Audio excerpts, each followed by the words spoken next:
and welcome to our program this morning on doing business in Africa. And this morning, we're going to specifically focus in on West Africa and Ghana. We have a distinguished panel with us here this morning for this, which is our second program on doing business in Africa. Our host this morning is our Ambassador Charles Ray, who's a member of our board of trustees at FPRI and the chair of our Africa program. Ambassador Ray served as ambassador to Republic of Zimbabwe and the Kingdom of Cambodia, and had a full career in the U.S. State Department. But before that, also had a full career in the U.S. Army. So he has terrific experience. Africa is a great interest to me as well, so I'm very pleased that we're doing these programs. And those of you who know anything about doing business in Africa know that there are incredible opportunities, and sometimes there are some complications to doing business in Africa.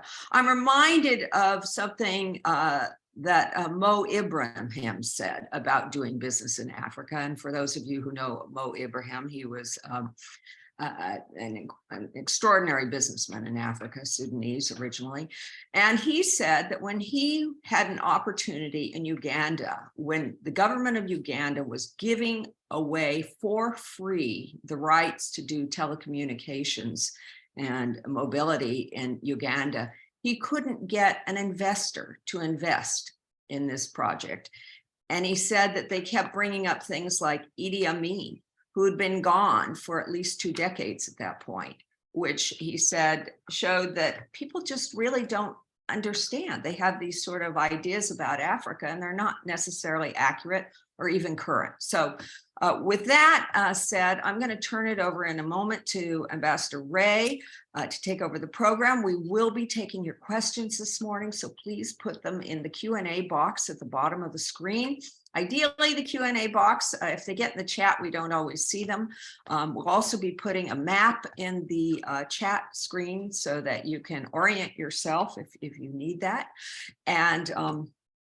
And the final thing I'd like to say is thank you to our board and to our supporters and donors for being there for us. These programs are free to you. They are not free to us. So we're grateful every time you support us. So without further ado, I'll turn it over to Ambassador Ray. Thank you, and good morning. Welcome to everyone who's joined us today.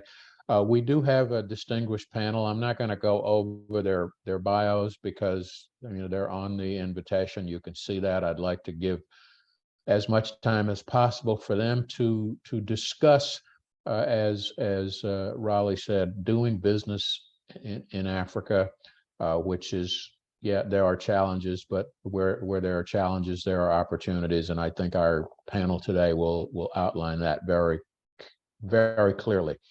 Each of them will speak for about 4 minutes, and then we'll do a little discussion, and then we'll move on to audience Q&A. The lineup will be Ambassador Hank Cohen first, followed by Professor Jones, and followed by Mr. Jason Wilson from the U.S. Commercial Service. And thank you, sir, for joining us today.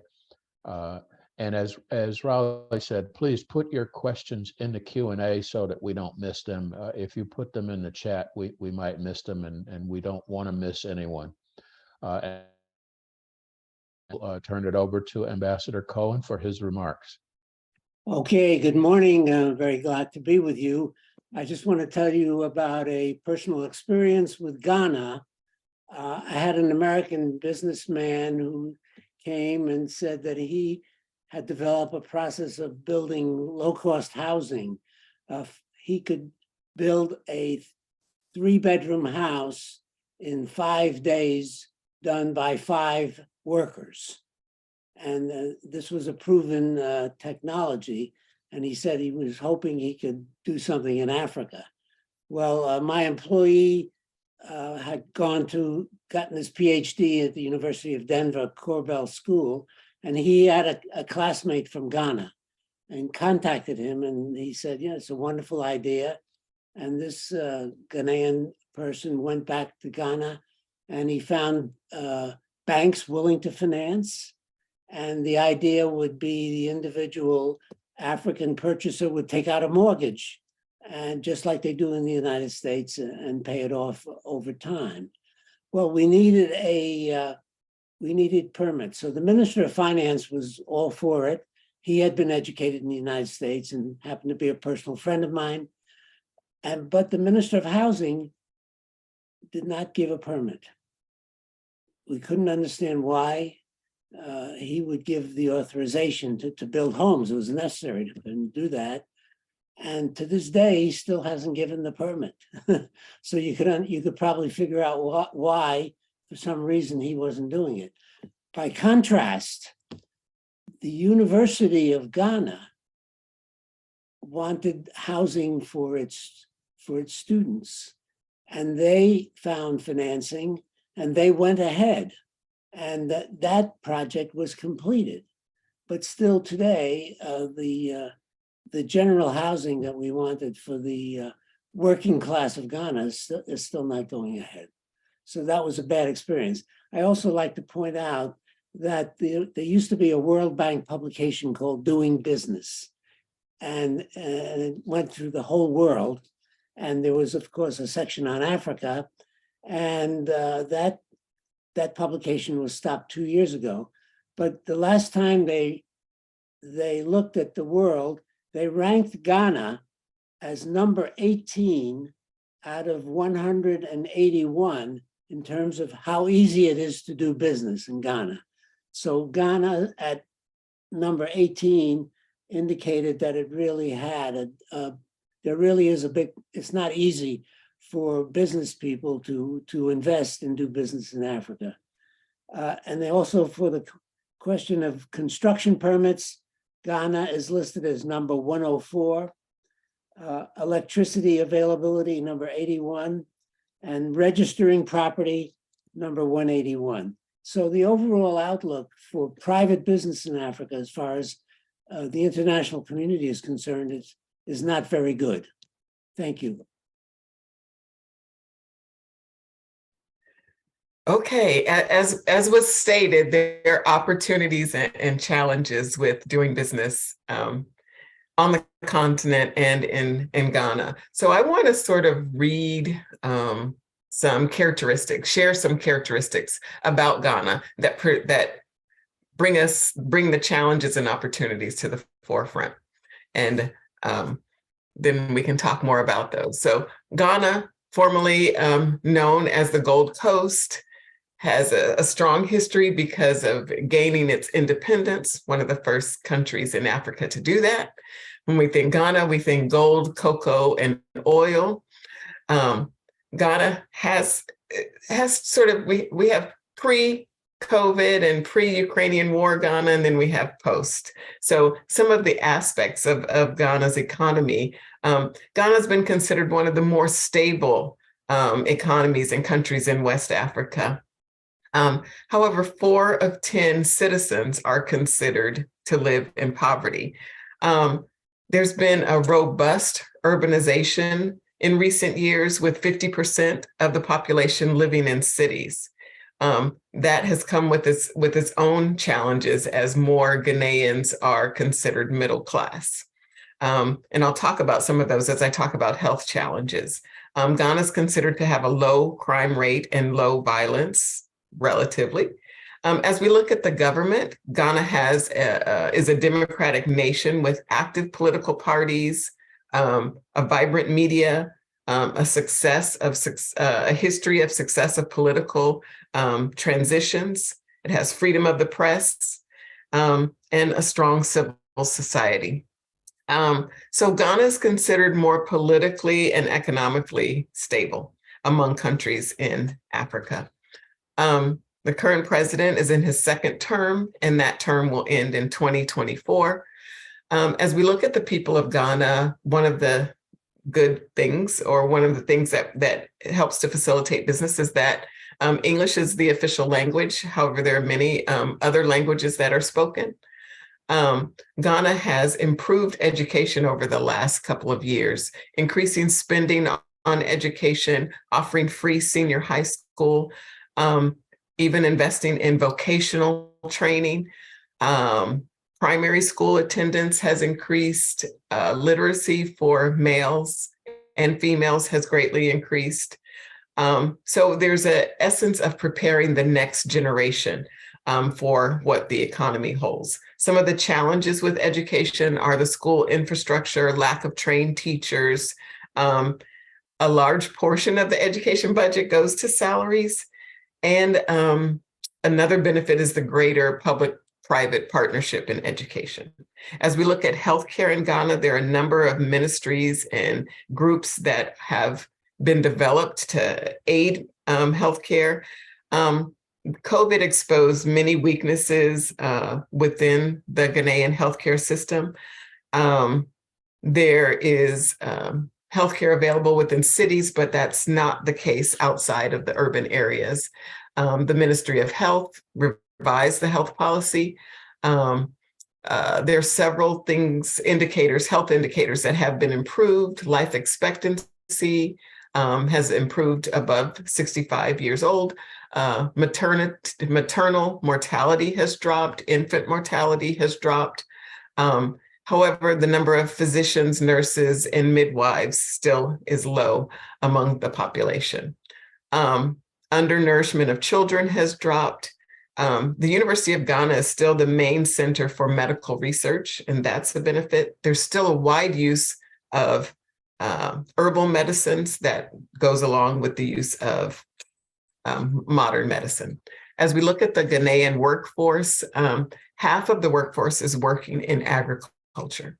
And there are lots of opportunities in agriculture as recovery continues. However, there are a lot of small farms, small to medium and micro farms. Modernization is taking place, and more is needed. Those small farms need to reach economies of scale. And we need to be mindful of deforestation and inflation. The Ghanaian Cocoa Board is at work setting prices for cocoa and being the sole purchaser and marketer of cocoa beans. The agricultural section helps Ghana with its trade balance. More investment in food processing is needed so that there are opportunities taking place so that raw products aren't exported and then having to be imported back. One of the efforts with digitization that I saw was like an Uber for tractors, where farmers can request materials and equipment that they don't own to be used at their farm. And like I said, kind of like a tractor Uber. And then lots of other things are taking place across the internet with providing farmers with data on weather, commodity prices, and transport conditions. As we look at tourism, the Ministry of Tourism and Cultural Arts is active. 2020 was the year of the return, attracting citizens to the continent and attracting citizens to Ghana. And in 2021, they again characterize it as the year beyond the return, attracting people from the diaspora to come back and visit Ghana. There are lots of projects that are taking place to improve and revitalize many of the tourism sites, and there's still many more tourism sites that can be developed, especially in Ghana with the coastline. Ghana was formerly an investor favorite. Then came COVID and the war in the Ukraine. These two events derailed Ghana's economy with increased or hyperinflation and then currency devaluation. So there's an issue with Ghana's debt burden and how that's going to unfold. So is it that there's just a lot within Ghana, a lot of government spending, or is there corruption? And that needs to be worked out. Some of the solutions that are available are downsizing the government, introducing more measures for anti-corruption, reducing expenditure and increasing revenue. And then there's an effort where instead of spending local currency for oil, to use gold to purchase oil to bring back into Ghana. And then there's the relationship between China and Ghana, but hopefully we'll get to talk about that later. Thank you. Mr. Wilson. You're on mute. There you There we go. go. Ambassador, thank you so much. Very happy to be here today. Thank you for having me. Again, my name is Jason Wilson. I'm the director for the U.S. Commercial Service Office based in Houston. Our team in Houston has 5 international trade specialists that cover all sectors and 2 global teams leaders that focus on energy and advanced manufacturing sectors. Our mission is simple. We assist companies to help them sell their American goods and services around the world, including Africa, Ghana, and West Africa, of course. We also work to attract foreign direct investment into the United States. We do this by leveraging our global network that features 100 offices across the country, including my team right here in Houston, and more than 70 offices located at U.S. embassies and consulates around the world. We work with companies of all sizes, and 90% of the companies we support are small and medium-sized enterprises. I'd also like to share one of our most important priorities is the Global Diversity Export Initiative, which is our commitment to supporting minority and women-owned enterprises, including veteran businesses and businesses in rural communities across the country. Broadly, our services include 4 core features. First, I would share is export counseling, where we help clients develop market entry and sales strategies. Next is market intelligence, where we analyze market potential, foreign competition, local business practices, and can conduct background checks on potential buyers and distributors. Business matchmaking is also a key service of ours for connecting companies with pre-screened potential partners, promoting products at trade events, and introducing companies with industry and government officials in local markets. Lastly, of our services is commercial diplomacy. This is to help companies overcome trade barriers that are engaged in foreign government tenders. To be eligible for our services, it requires that companies are registered in the U.S., in my case, based here in Houston, that would be registered with the state of Texas, and that at least 51% of your product or service features U.S. content. There are some fees for our services, but largely by the time you're engaging my team in Houston and around the world, you're gaining traction on a market opportunity that was really likely, much more likely so, to support your bottom line. So while there are some fees for our expenses, it can certainly really help you increase your international sales and enter new global markets. I'd like to mention at the state level, there is a state trade expansion program, STEP grants. These are a great resource because you can apply for these funds, and that can support export development for companies, including services for participation in trade events and some of our services that we offer. And I think I'll maybe stop there. I think I look forward to sharing a little bit later in the conversation today some of our trade missions, as well as programming focused on Ghana. But that is really my team and our service and what we offer here based in Houston. Thank you. Thank you, all 3. Professor Jones, you mentioned corruption in your remarks. And that brings up a point that I think most people who are considering investing or doing business in Africa are concerned about, and that is the role that corruption plays in doing business in a place like Ghana. And so would you care to sort of give us a little bit more on what's the corruption issue in Ghana? And I'd like to follow it up, if I would, with Ambassador Cohen's comments on that same subject. Okay. Investing in Ghana, working in Ghana, what I found in my one visit was that relationships are very important. So it's understanding who you're working with and how things work differently. As we talked about in our previous session, talking about doing business in Kenya, it's getting to know who you're working with and how business works there. However, there's a perception that people are more interested in their wealth than in the wealth of the business or the country. Some of the issues of corruption, with when I mentioned about education, that most of the budget for education is used on salaries. So it's kind of being able to follow the dollar or follow the currency, the CD, to understand where it's going. And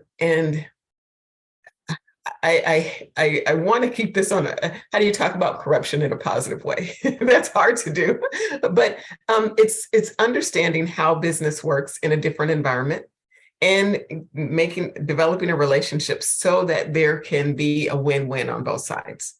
Our corruption in the US looks a lot different from corruption. We like to think there is no corruption in the US. It just looks a lot different than it does in Ghana. So I like what Jason said also about vetting potential business partners. And that's what needs to take place. So it may not be as quick as going to another state or to a European country where there's already a business relationship established, but there needs to be some investment in time in learning the network, in learning potential partners and in vetting those partners. Thank you. Ambassador Cohen. You're muted. I'm sorry. My experience in Ghana is that it's really very difficult to do things unless you do participate in corruption. You know, the United States has the Foreign Corruption Act, which prohibits U.S. business from engaging in that sort of thing. It's called FCPA, Foreign Corrupt Practices Act. The Europeans have a similar law, the European Union, but that's implemented not as well as the American. And I remember one experience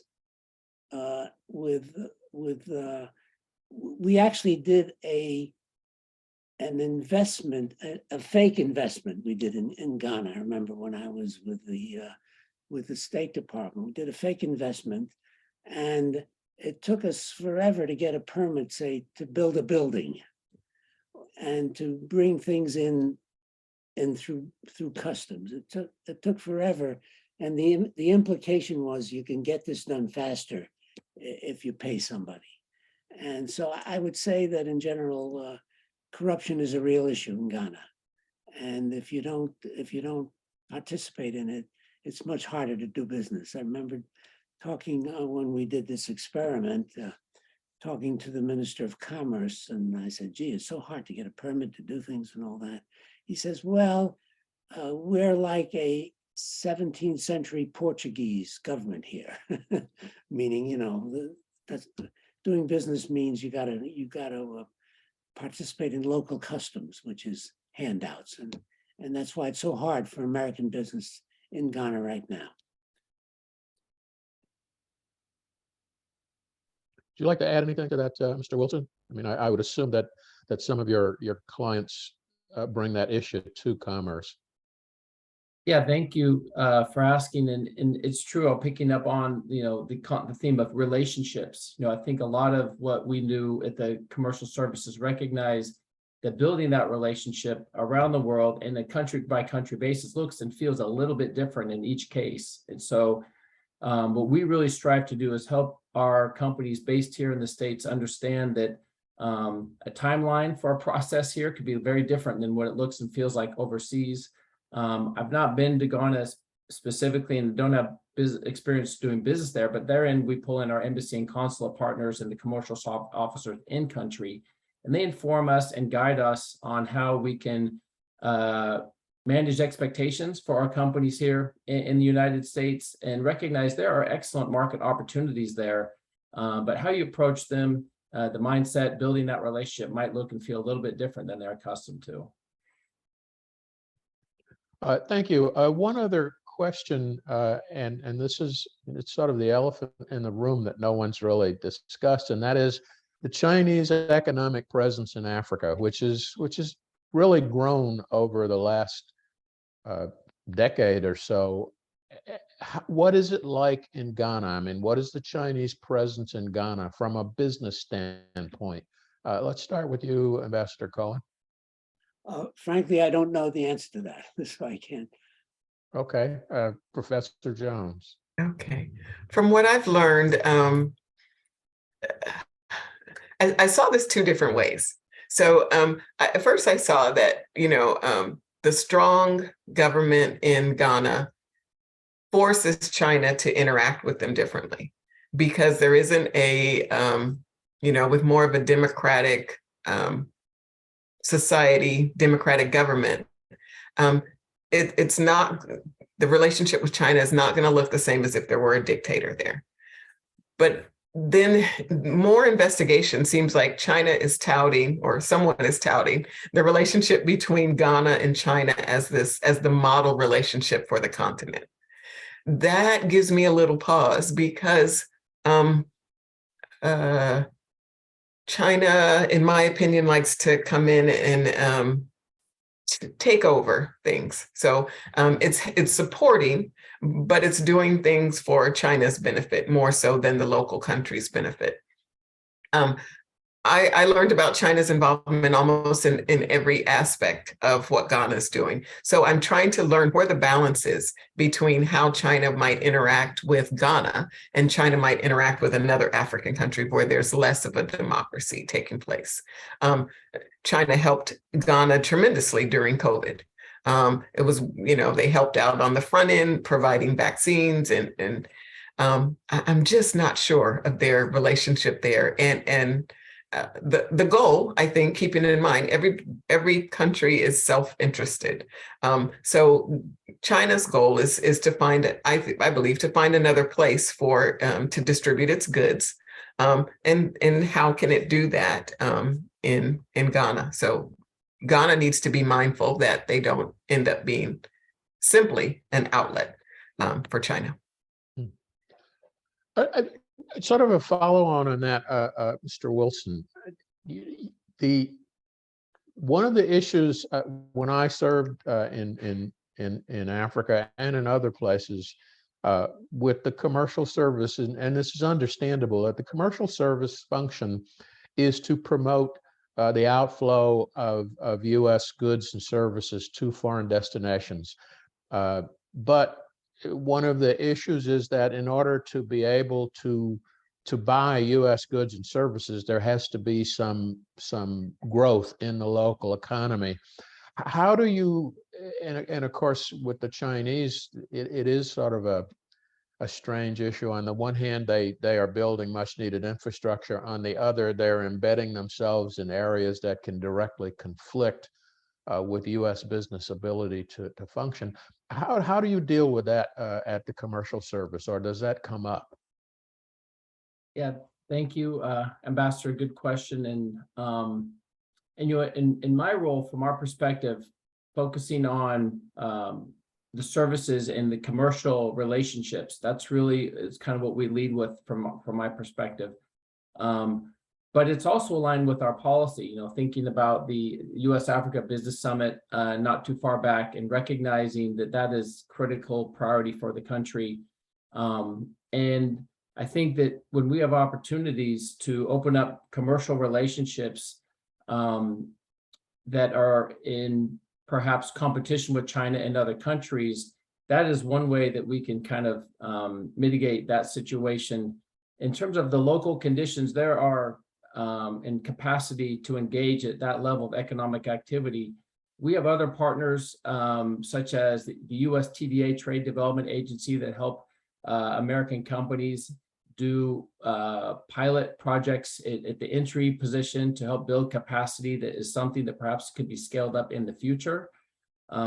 And we also partner with our consul generals in many ways. Partner might be overstating it. It's really effective communication and collaboration, and recognizing the importance of that two-way trade, because of course they want to achieve the same thing, but as was said earlier, for their own country and producing their goods and selling them overseas. So I found that it's always a productive and helpful conversation to communicate and collaborate with the consul generals, recognizing the two-way trade dynamics, and seeing if we could add value where we can.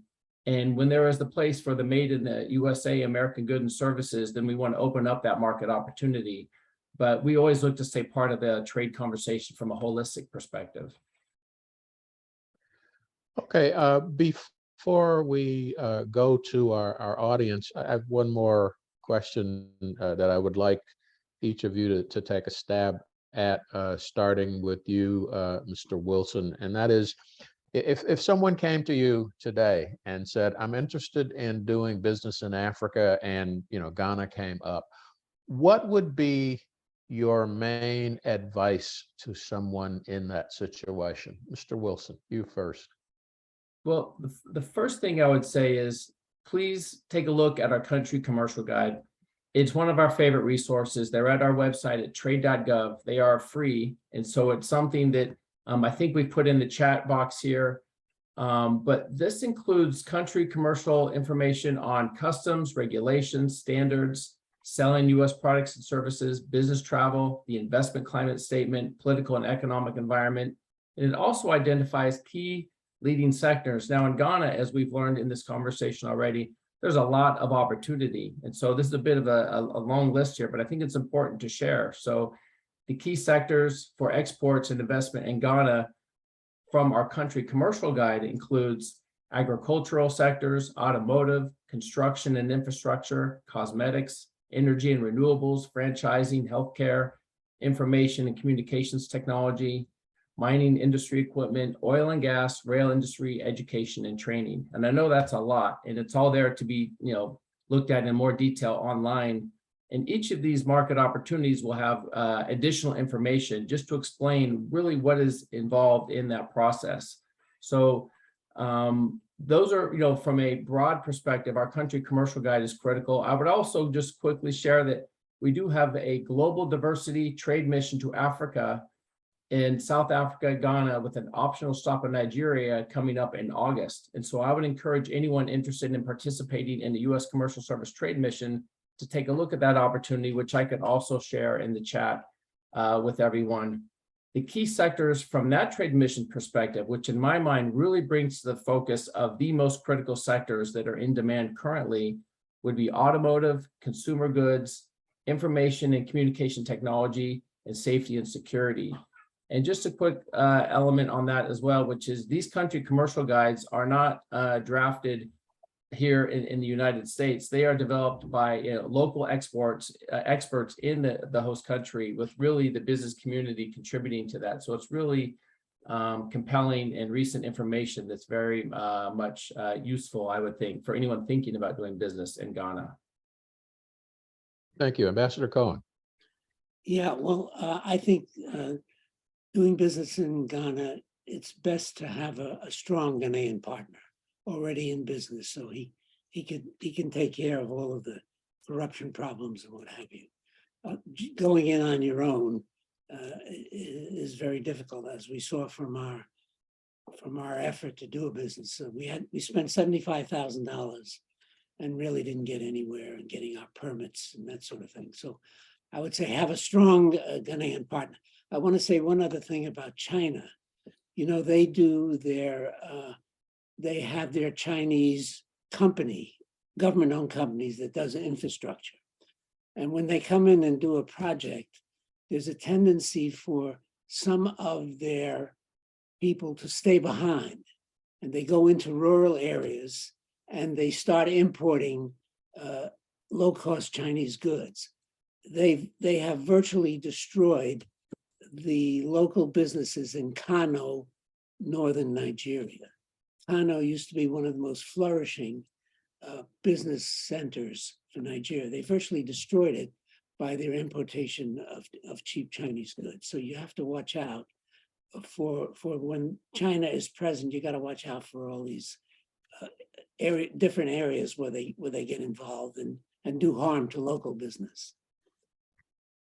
Thank you. Professor Jones. So Jason mentioned all of the great opportunity that's available. And then Ambassador Cohen mentioned having a Ghanaian partner. I would encourage someone interested in starting and working with a business, or starting a business, establishing a business in Ghana. Learn the Ghanaian culture. I mean, don't think of this as a short-term venture. You're going to drop off something, but learn the Ghanaian culture. There's a lot of opportunity with the increase in education in Ghana, increased healthcare, growth of the middle class. but again, it's going to be a long-term investment, as it is in any other emerging country. But I think the opportunity for growth is great. And Ghana pre-COVID and pre the Ukrainian war, I would say was on a roll, was trending in a positive direction.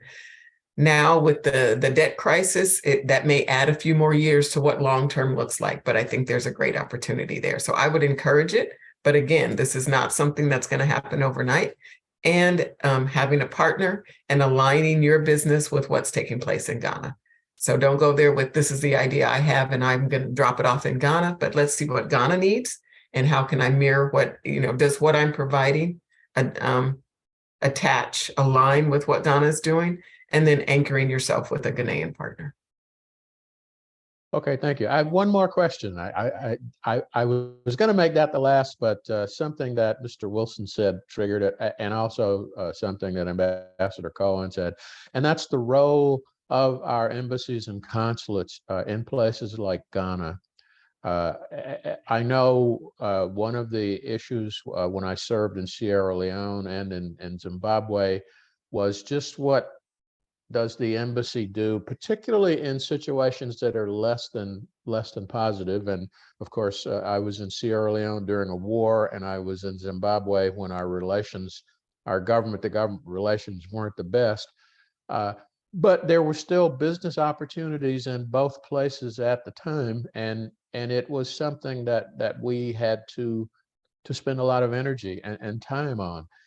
And so I guess it's sort of as a parting thing before we go to the audience questions is, how do you see or what do you say to people who want to do business there in terms of their relationship with our diplomat?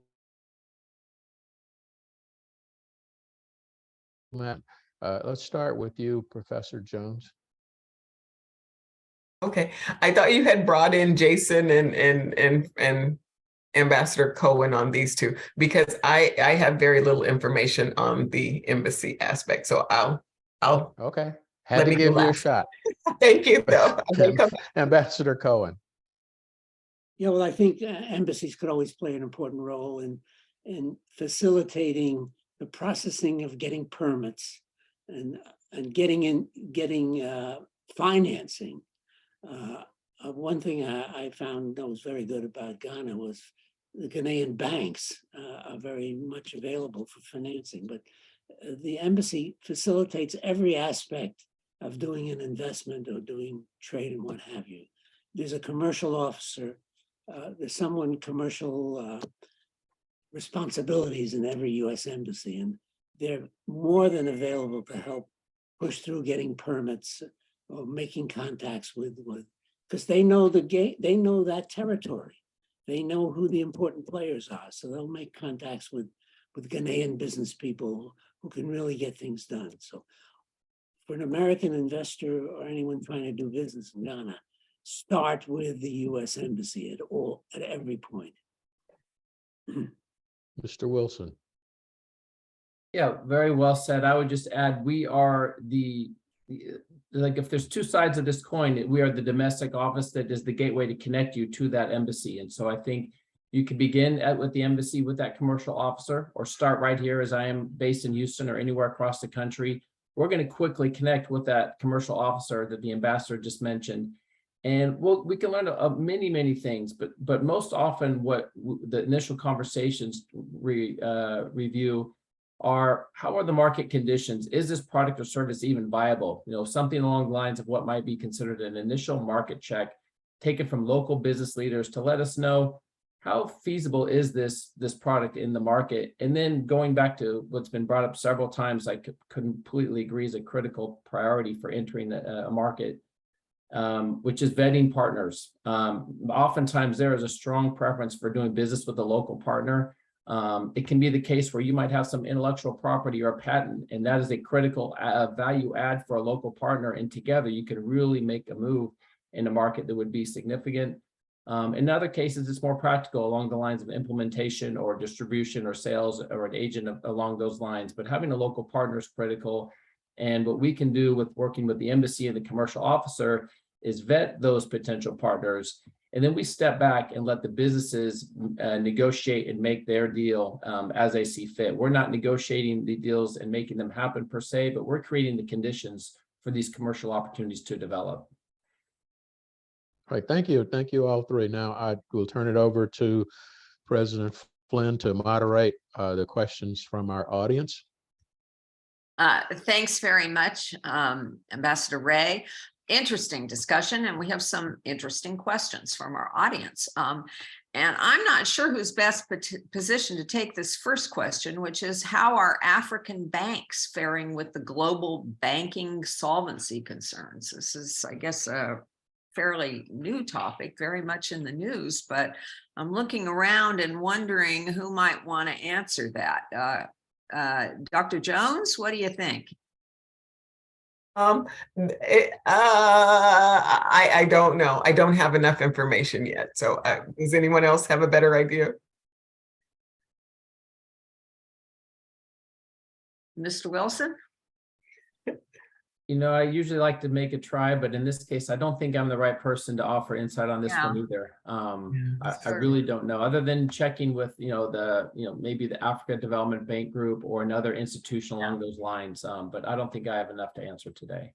And I imagine our embassies on the ground would be following this closely. Ambassador Cohen, anything to add to that? One thing you should know is that Citibank has a branch in every African country. And that's always a good place to start. They're looking to support investments. So if I were an American and potential investor wanting to do things in Ghana or anyway, I would start with Citibank. Thanks. Could I say something on that, Raleigh? I mean, it's Of course. interesting.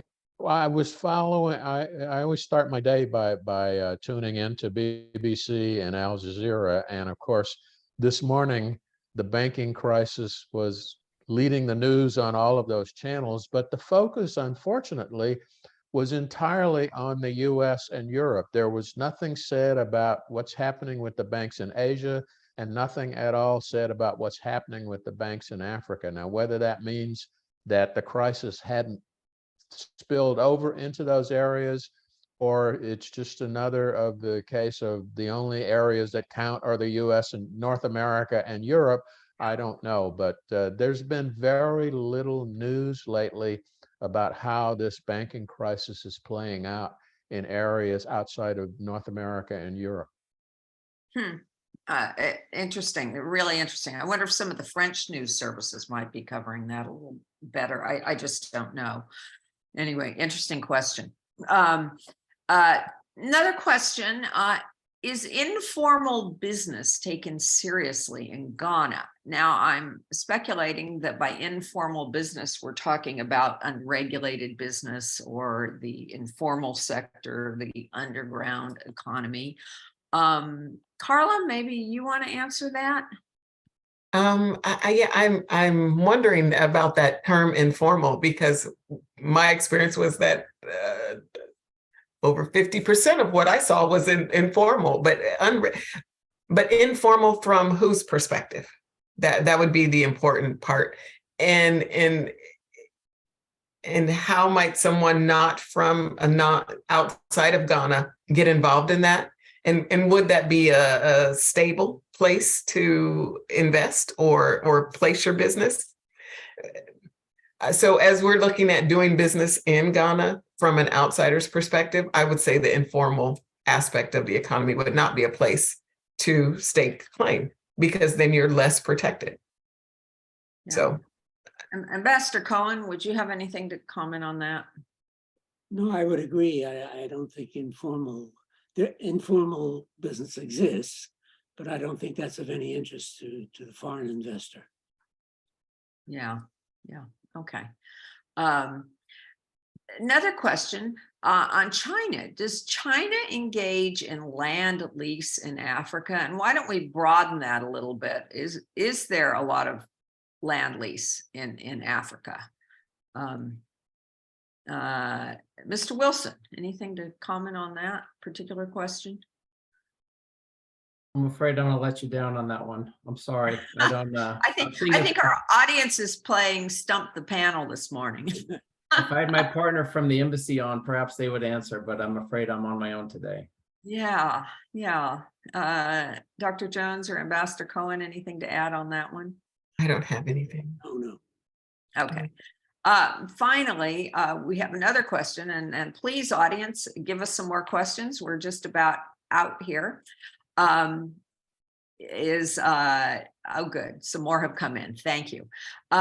How does the panel see the future of global military interaction in West Africa between China, Russia, and the US, with bases being leased across the region? And I think they're talking about not just the US leasing bases, but some of these other countries as well. Ambassador Cohen, how'd you like to handle that one? Yeah, well, as you probably know, the French had military in West Africa, and they have left now because the Malians and others said that the French really haven't been very useful in fighting the jihadist militias. So they're relying more and more on Russia, which is an unfortunate development. Now, the United States has an Africa Command, which is based in Stuttgart. Now, that command has one operation going in Africa right now, which is a drone base in northern Niger in a town called Agadez. And this drone flies all over the Sahel and provides intelligence to the militaries there. So I am recommending, now there's a general feeling that the US Africa Command based in Stuttgart should not be outside of Africa. It is an Africa Command after all. It should be based in Africa. And there's a lot of invitations coming in. So my feeling is that with the existing US base in Agadez, which is in northern Nigeria, the US Africa Command can be based there, which already has an appropriate infrastructure and would not be too visible in the capital city. Now, on the other hand, some people say it should be visible. It should be, very seen by everybody. So if that is the case, I would recommend that they be based in Kinshasa, in the Congo, because that's a very busy place and everyone goes there at all times. And of course, there's a war going on in the Eastern Congo. So I would say that in any event, everyone agrees that the US Africa Command should be in Africa. The question is, where should it be? I think it should be in Agadez, where they're already based, but some people say it should be more visible.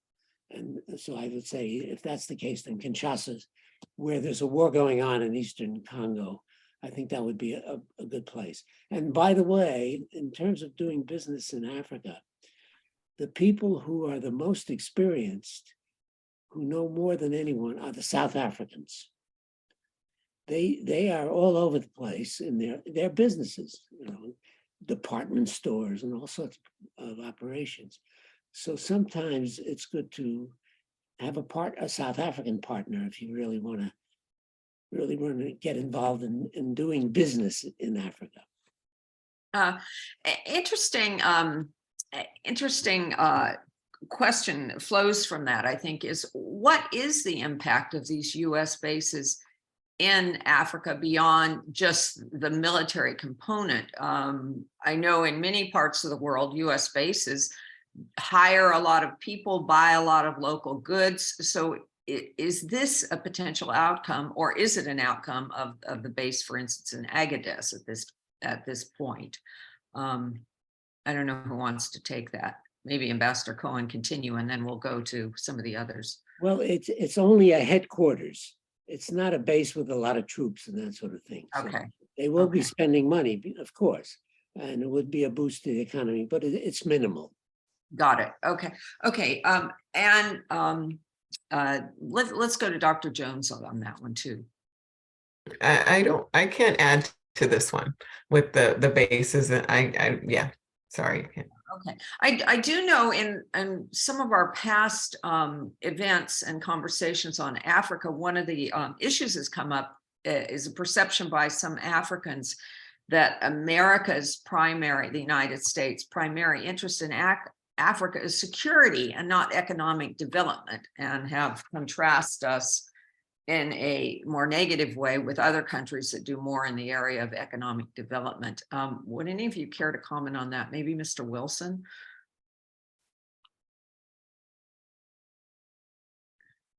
I'm sorry, it cut out just for just a moment on my side at the core of that question. On the, we've had in the past, on some of our programs, people who know Africa well say that one of the criticisms among Africans is that the US focuses on security and military support, as opposed to economic development, the way some other countries do, and economic aid.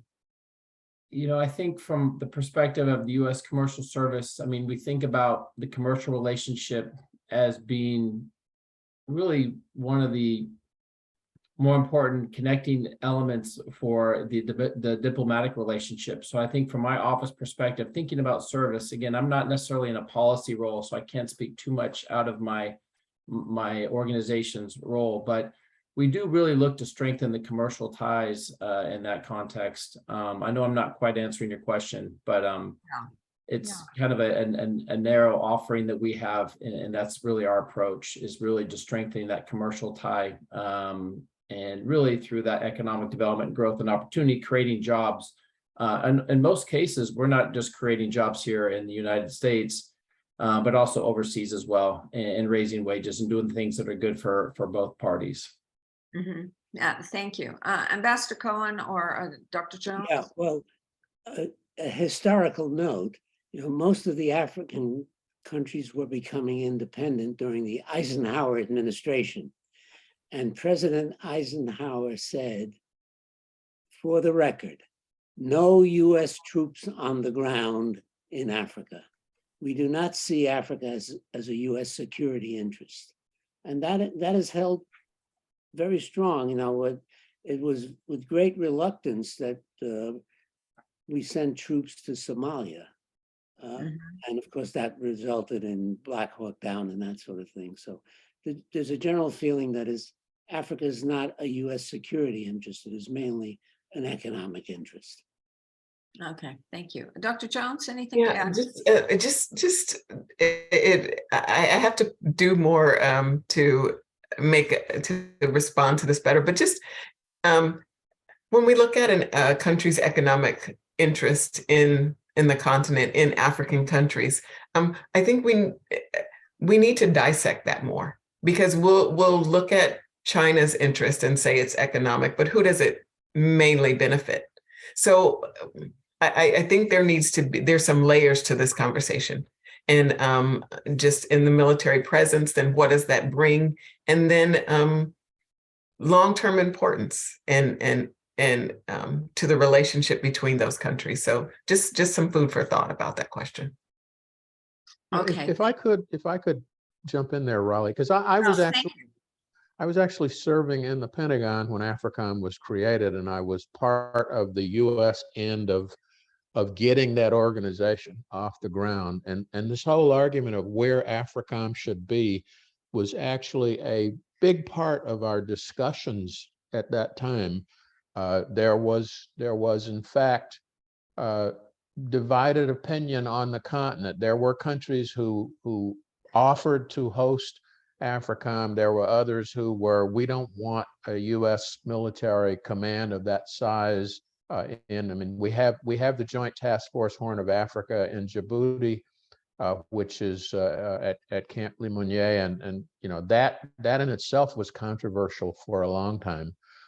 One of the issues that was brought up and is beginning to resurface is to look at bringing AFRICOM out of Europe, which has also been something of a contentious issue because it brings up the issues of colonialism and the fact that we dealt with Africa for such a long time through European capitals, of bringing it back to the US as we've done with CENTCOM and basing it at one of our posts somewhere here in the US.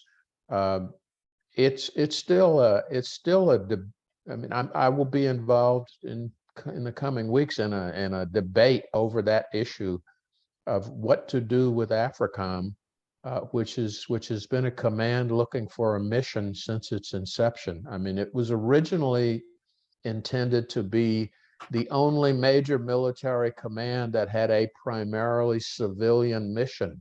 And it was only as the whole counterterrorism effort ramped up that AFRICOM started pushing more into the traditional combat command role that these large unified commands have by law.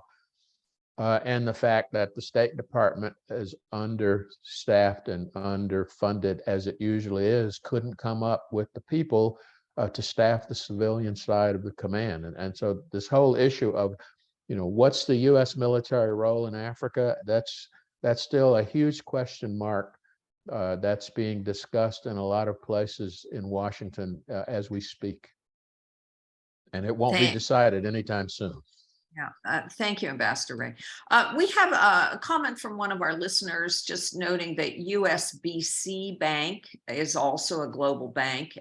Mentions this person does work in Africa and has found that the governments in Africa, especially Standard Bank and others, serve. So it's a little unclear. So there are some major banks in Africa as well. We also have another question quickly because we only have a minute. What steps does the panel suggest to start to grow a business? Are there federal agencies such as, I'm not sure what CSO is, and the embassy business need an A to Z concept? A little unclear, but let's just answer in 30 seconds or less. What are the first things you should do if you want to grow a business in Africa? Let's start with you, Mr. Wilson. Yeah, thank you. Real quickly, I would just say first is start with the U.S. Commercial Service Office closest to wherever you're located. Really quickly, we're going to be able to understand if you're ready to enter a market overseas, in this case, Ghana, or if you need maybe a little more assistance on your business model. If that's the case, we can work with the Small Business Development Center or the Minority Business Development Administration Business Center local to your business. We also have finance partners we work with. Exim Bank and SBA have international finance programs. So starting with the U.S. Commercial Service, if you're not ready to enter a market yet, then we will quickly pull in one of our partners and make sure you take a next step on your export journey. Thank you. Dr. Jones. Learn the environment that you're interested in starting the business in. Learn the unique nuances of the country that you're interested in.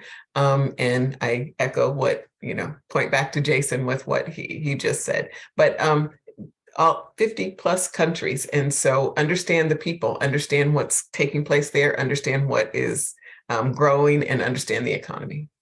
Ambassador Cohen? Well, when you're contemplating an investment, go to the U.S. agency that I remember as OPIC. It's no longer called OPIC. I forgot the new name, but go there first because they will guarantee your investment. Yeah. And Trade Development Agency, I think we talked about too, Jason did. Ambassador Ray, any final comments before we close out? No, just to say thank you for our audience and our great panel, and look forward to coming up with another one of these sometime in the future. And thank you for facilitating this, Raleigh, and your staff. It's been great. Great. And before I close out, I'd like to say there are some great links in the chat that Mr. Wilson put in and others. So why don't we leave this open just another minute if anybody wants to grab those links, but we will release our panelists. So thank you very much for being with us this morning, for your wisdom and insightful comments, which I think are very helpful for anyone considering business in Africa. Take care and thank you. Thank you. Thank you. Yeah, thank you. Bye.